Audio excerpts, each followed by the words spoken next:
What's good? What's good? I'm back. Yours truly, the one and only Paul Pickett Podcast. Before I get started, this is Super Bowl Sunday. Gonna pour a little bit of Dizzle on ice. Just a tad bit. I'm not a super big drinker, but it's enough to, you know, get nice and chill.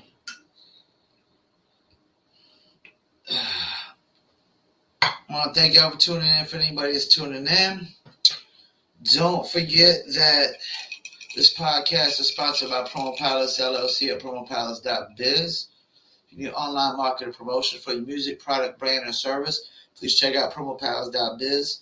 If you're a dog lover, or you're a cat lover, or an animal lover, and you like t-shirts, hoodies, and sweatshirts with dogs and cats on them, please check out New Litter Apparel at newlitter.com. Also, last but not least, for Shizzle, I got to shout out Dizzlebrand.com. Just add ice, Dizzle on ice. Step into the future.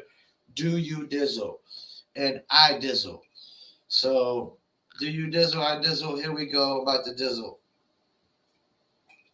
Cheers. Whew. Think about this Dizzle has already got that mango in it. Unlike a lot of other liquors where you got to mix it with something to get that flavor. Okay, first things first, let me pull up last night's NBA scores. Don't forget, this is Super Bowl Sunday. We got Rams. Well, actually, Rams versus the and it's in LA right now. Last night's NBA scores: Portland beat New York Knicks. Both of the teams are plummeting. Lost to and they find hard to come back. Melo and Terry Rozier put up 60 points combined. Melo Ball is a instant superstar, man. I didn't know he was going to be this great. Big ups to LeVar Ball. He definitely got it right when he said his third. The youngest would be the best. He's a clear superstar. Charlotte better clearly do some things to get him contending for a championship. If not, they're not going to keep him. Sacramento Kings beat Washington. I think the Kings have won like 2 or 3 straight since they got two. I think 2 straight since they got Sabonis now, because I think they won their last game, if I'm not mistaken. The Spurs beat the Pelicans. The Sixers beat the Cleveland Cavaliers, and they brought them back down to earth, man. Because I'm gonna tell you what, Joel Embiid is clearly right now my favorite for MVP. Cheers. Let me drink some Dizzle on that. Joel Embiid is clearly my favorite for MVP right now. It says they got Jokic at the top. I'm sorry, man. After what Embiid did last night, no way, no how is Jokic at the top, man. No way, no how. Embiid is just, I like Jokic, but he just can't do what Embiid can do. I mean, he just can't. He can't dominate like Embiid can do pretty much almost everything he can do, and some. You know, I mean they're close, but I'm sorry, I got Embiid. What else we got? Toronto lost to Denver by a point. Miami Heat beat Brooklyn. That's, if I'm not mistaken, 12 straight for Brooklyn. Chicago beat Oklahoma City. Dallas lost to the Clippers. Lakers lost to the Golden State Warriors. And Suns keep rolling over the Orlando Magic. I think Dallas is going to start losing a lot more games now. Lakers are done. I know they were talking about OKC. Their players came out on top during the trade deadline because nobody got traded, and apparently they got 20-something million extra dollars to whack up over the player across the players' salaries. So they all are happy as hell.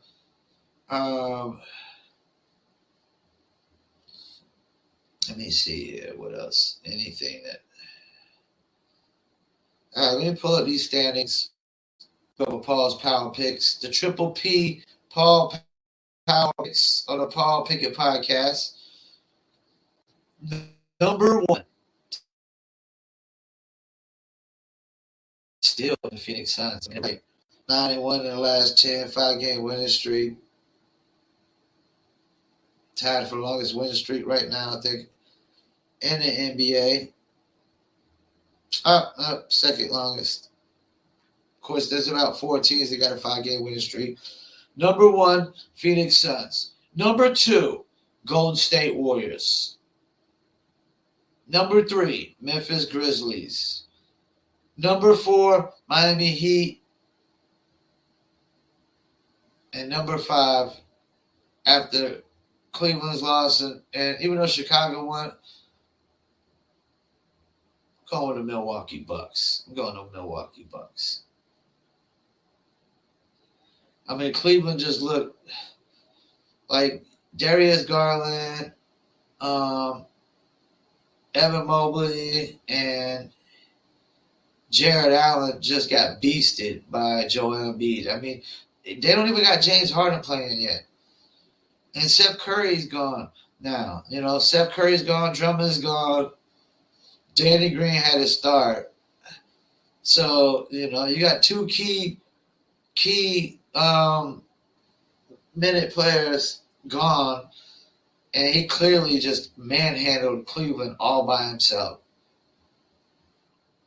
So, yeah, that's the Paul's Power Picks. Before I get into this Super Bowl Sunday, let me get in a little bit of this. I just want to get this topic of why I feel like UFC is the best sport. And I'm going to have to start following UFC a lot more just for the sake of this podcast. But UFC is definitely, from day one, taking a stance that's different than the NFL and the NBA with these mask mandates and all this. I mean, the fact that Dana White is just letting his guys just freely choose whether or not to wear a mask or not, is why the sport is a lot better than any other sport. And I think there's a lot of people that will agree with me. Even though I don't watch a lot of UFC, there's a lot of people I think will agree with me that UFC is the best sport. It's the number 1 sport. They don't bring all the politics into the UFC, which is another reason why I got to start watching it more. I've always said from day one, there's no place for politics in sports. Why is that? Because sports is supposed to be an escape from politics. We got enough politics in the music, and we got enough politics in movies that we don't need it in sports. So once athletes start taking too much of a political stance, I really get turned off. Because, do that outside the workplace. You want to post on social media your political stances, that's fine. But when you're on the court, you know what I'm saying, and you're getting paid to do a job, nobody's supposed to take a political stance at the job, at the workplace, I don't think, really. Now, if you don't want to get fired, that's the thing. You can't just do what you want at the workplace. And if you want to just do what you want at the workplace, then you need to be self-employed like me. See, I'm coming from the stance of I'm self-employed. I don't work for nobody. So I can do what I want in my workplace. I can walk around butt naked all day long. I could just sip Dizzle all day long. Not that I'll probably get any work done if I do it. But, oh man, it's so much better when it's so cold. The Dizzle is just so good when it's just chill. So I wouldn't get no work done doing Dizzle, drinking Dizzle all day if I just Dizzle all day. But guess what? That'd be my choice. But when you're an employee, you don't just got the choice to do what you want to at the workplace. And I don't think it's smart to take a political stance. Even as a self-employed business, it's not smart to take a political stance whatsoever. I don't really I'm not a Republican or a Democrat. But UFC is the best sport simply because they didn't infringe on all these restrictions and these mandates like the government tried to, force on us. They don't really allow politics into the sport, which takes away from the sport, which boxing doesn't. I don't see too much politics in boxing either. What's the politics of UFC and boxing? It's just one guy versus another. nothing to really talk about. You know what I'm saying? And whatnot. And another thing, I just want to get this out of the way because I posted a comment, which are probably going to get some backlash on YouTube. But I don't consider things like figure skating, any sport where you're just out there by yourself. Like, to me, like, they're not really sports. If you're not like face to face competing with somebody, I don't really look at it as a sport. I look at it as a hobby. Even golf, um, gymnastics. Yes, it's so they require somewhat athletic ability, but to me, if you're not competing with somebody side by side or face to face, I don't really count that as sport. To me, it's hobby. It's a different. It's hobby sport. It's not. It's so different to me. It's just not the same, man. As you, a tennis player competing, a track person competing, even like racing, you're competing side by side, or somebody's in front of you, behind you. This idea that you just go out there by yourself, you're really just competing against yourself. You know, UFC. I mean, it's straight up hand to hand combat, face to face. You know what I'm saying? But gymnastics and and some of these other sports, I posted. I just didn't really feel like it's a sport. To me, it's really a hobby. If you're not just competing with somebody right there, chess is more of a sport than gymnastics and some of those kind of things to me, because you're actually competing with somebody face to face. It's easy for you to be out there by yourself, just doing gymnastics or anything of that nature.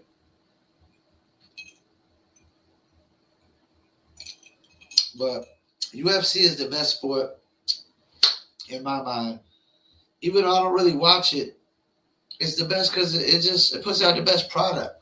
Because there's not no politics, and they're not following all these COVID mandates or restrictions.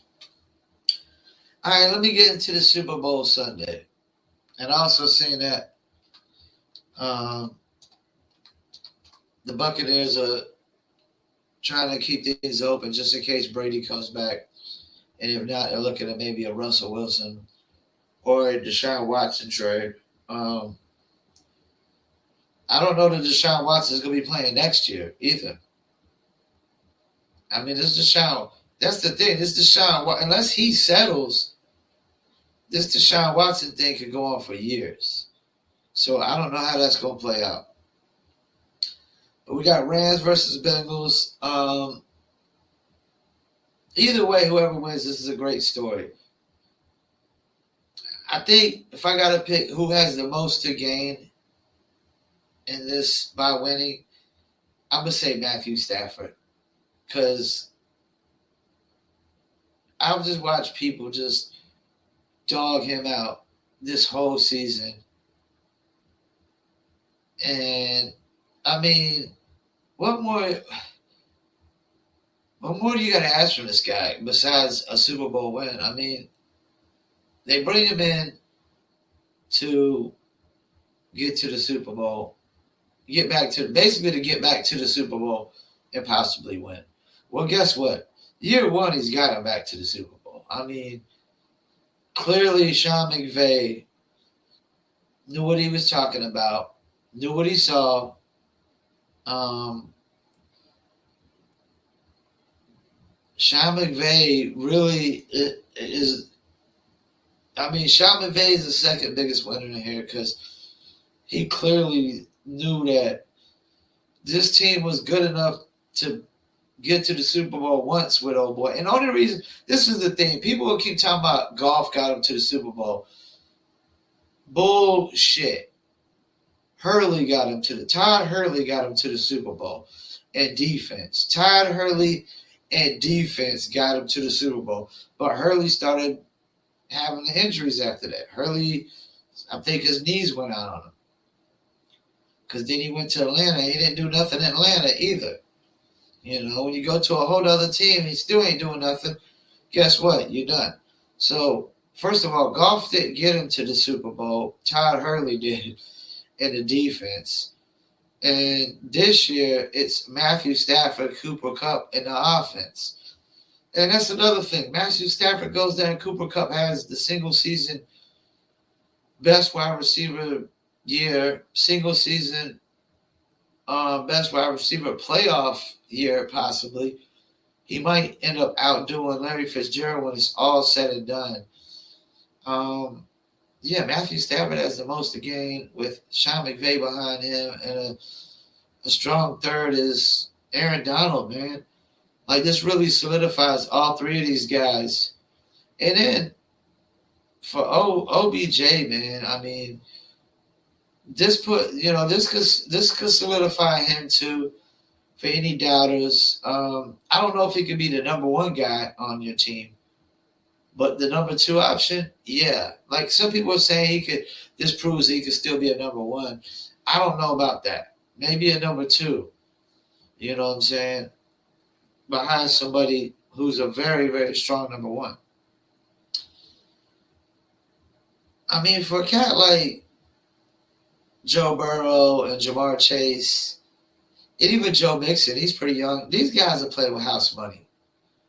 I mean, if they win this year, I mean, do we honestly expect them to repeat? I don't. Because the Bills are going to be in a run next year. Chiefs are going to be in a run.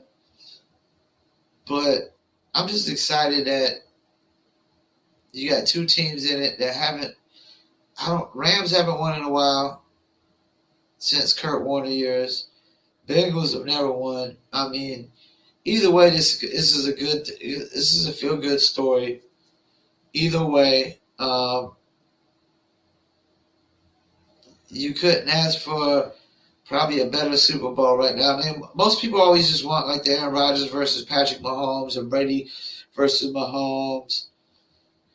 And that's cool. That's cool.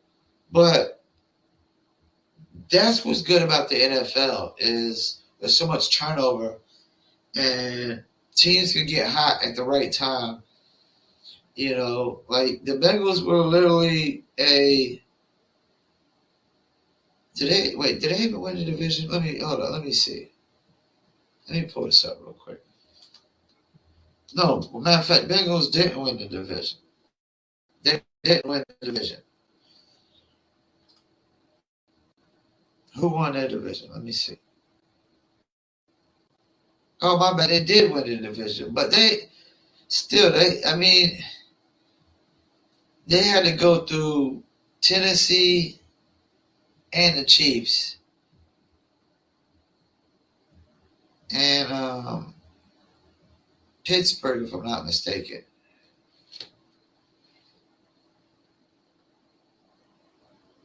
I mean, they literally,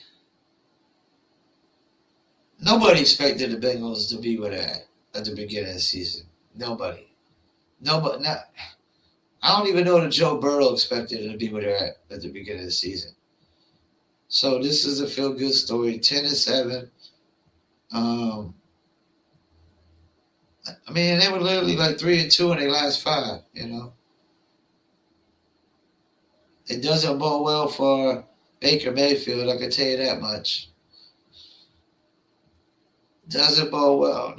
Mac Jones got to the playoffs this year. And Tennessee needs to do something. I mean, I like Ryan Tannehill, but they need to go ahead and upgrade.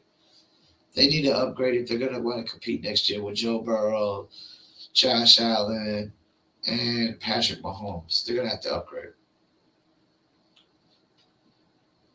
But, yeah, this is a great feel-good story. Either way, it's good for the NFL no matter what team wins this. If Joe Burrow wins, he's just going to be a young quarterback like Patrick Mahomes with a great future ahead of him. And they might need to go ahead, and Bengals might need to lock him up with one of the Patrick Mahomes type deals. At least give him a 5-year extension right now if they win the Super Bowl. I'll tell you that much. And for the Rams, I mean, they win it this year. I mean, they could be competing again next year. And depending on the turnover they have, who they team, who they lose, and who stays. But yeah, everybody, at the beginning of the year, everybody was like Chiefs or Bills versus Packers or the Bucks, man. So the fact that you got two teams that, I don't think most people expected the Rams to go to the Super Bowl until they got Von Miller and OBJ. I don't think they really had them as a clear lock because Arizona was dominating the defense in the division. My bad. Not dominating the defense, but dominating the division at the beginning of this year, and then they started to plummet. So, yeah. The halftime Super Bowl show is going to be very interesting this year. Yes, Snoop Dogg, Dr. Dre, Eminem. This is what happens when Jay-Z takes over. I think you got Mary J. Blige. A lot of dope acts. I'm interested to see where they're going to take it. If they're going to take it with some of the old school raunchy tracks, or if they're going to do some of more of the newer tracks. But really interested to see what they do. If Dr. Dre and Snoop do like nothing but a G thing. I mean, if I hear nothing but a G thing, I'm gonna go crazy. I go crazy if I hear nothing but a G thing halftime of the Super Bowl. Early Eminem. I want to hear early Eminem, like early Eminem. Like forget about Dre and whatnot. If I don't hear tracks like that, I'm gonna be highly upset if I hear like later Eminem or super later Dr. Dre and Snoop Dogg. Like Snoop Dogg, I mean, if he's doing super late Snoop Dogg, it better be like Beautiful with Pharrell or something. But that don't even got Dr. Dre on it. So I'm very interested to see where this goes. Probably gonna be a lot of angry old white folks that Dr. Dre, Snoop Dogg, and Eminem is gonna be doing a halftime show. I'm pretty sure they got to keep it clean as possible. Who knows? Snoop might try to smoke a blunt in the middle of the halftime show. No telling. I mean, it is Los Angeles. It is legal.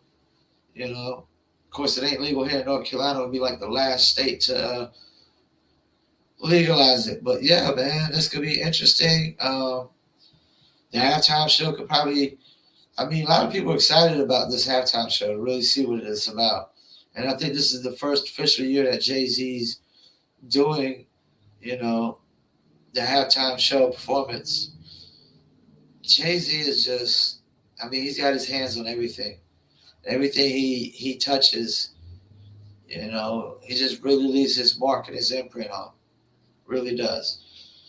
Well, I want to thank you for tuning in. This is Super Bowl Sunday, February 13th, 2022. Rams versus the Bengals. And at Super Bowl, I want to say 56 was LVI. I don't know my Roman numerals too well.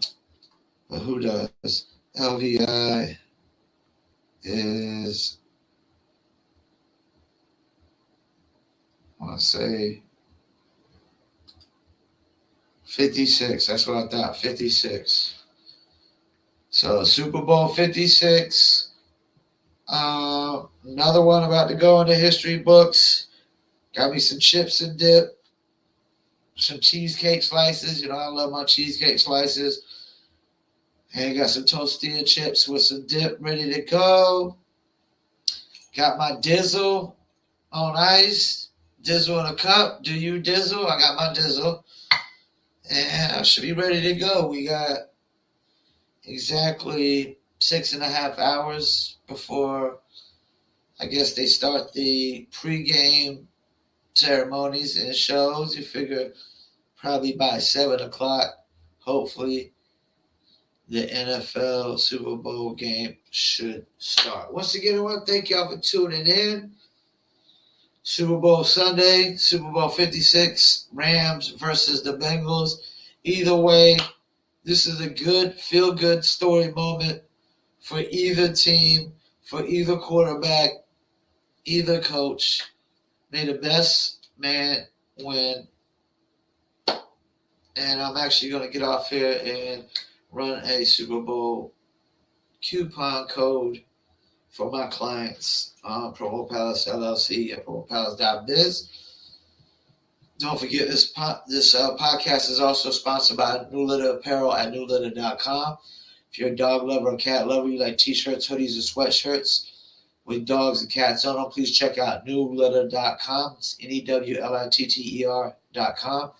If you need market and promotions, please check out promopalace.biz. If you like to drink, check out dizzlebrand.com. Just add ice, Dizzle on ice. Step into the future. Do you Dizzle? Cheers. I Dizzle. And don't forget, all you got to do is just throw it on some ice, throw it with lemon. It also goes good with V8 Splash, and it goes good with Sprite as well. Probably goes good with ginger ale as well, too, because it already got that mango flavor. Don't forget the audio version of our podcast goes to Spotify, Apple, Amazon, Deezer, TuneIn, Slacker, Stitcher, iHeartRadio, Player FM, more. The video version goes to YouTube, Facebook, Instagram, TV, and Rumble. We are now on Rumble as well. And then I will take the video pre-recorded version and live stream it on 3 of my Twitter accounts. The Twitter at Paul P Podcast, Twitter.com, Promo Palace LLC, and usually either Urban Obsessions or IndieCast. So I usually alternate one of the two, But thank you for tuning in. Peace, and I'm out.